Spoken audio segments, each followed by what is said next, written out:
Marine ట్యాంక్లో కొత్త tank మెట్స్ add చేసి 2 days అయితే కంప్లీట్ అయిపోయింది. అండ్ 2 daysలో చాలా బాగా అయితే సెటిల్ అయిపోయినాయి. ఇక్కడ మీరు చూసినట్టయితే రాక్ మీద క్లైమ్ చేస్తుంది. ఇది వచ్చేసరికి బాక్సర్ షింప్. దీనికి ఇంకొక పేరు కూడా ఉంది, కోరల్ బ్యాండెడ్ షింప్. చాలా బాగుంటుంది అనమాట, చాలా బిగ్ సైజులో కూడా ఉంటుంది. ఇక్కడ వచ్చేసరికి స్టార్ ఫిష్ వచ్చేసరికి గ్లాస్ మీదకైతే క్లైమ్ చేయడానికి అయితే ట్రై చేస్తుంది మెల్లమెల్లగా. అండ్ ఈ స్టార్ ఫిష్ చాలా ఫాస్ట్గా అయితే మూవ్ అవుతుంది. ఈ కార్నర్లో చూసినట్టయితే బ్లూ లెగ్ హెర్మెట్ క్రాబ్ అయితే ఉంది.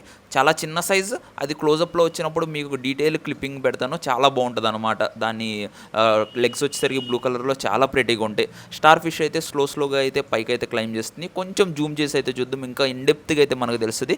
స్లోగా మూవ్ చేస్తుంది. అవన్నీ వచ్చేసరికి దాని ఫుట్ లెక్క ఉన్నాయి అనమాట, కాళ్ళ లెక్క ఉన్నాయి. చాలా అయితే బాగుంది చూడడానికి. అండ్ బ్యాక్ సైడ్ వచ్చేసరికి బ్లూ కలర్లో ఉంటుంది. ఇక్కడ వచ్చేసరికి బ్యూటిఫుల్ క్లౌన్ ఫిష్ పేర్. నా దగ్గర ఉన్నది వచ్చేసరికి పర్కులా క్లోన్ అనమాట. పర్కులా క్లోన్లో బిగ్ వన్ వచ్చేసరికి ఫీమేల్ అండ్ చిన్నది వచ్చేసరికి మెయిల్. అండ్ ఇంకొక క్యాండిడేట్ ఉంటుంది మన ఎక్వేరియంలో, అది వచ్చేసరికి watchman goby, blue spot watchman goby. అదిగో బ్యాక్ సైడ్ వెనకమాల కనిపించిందా?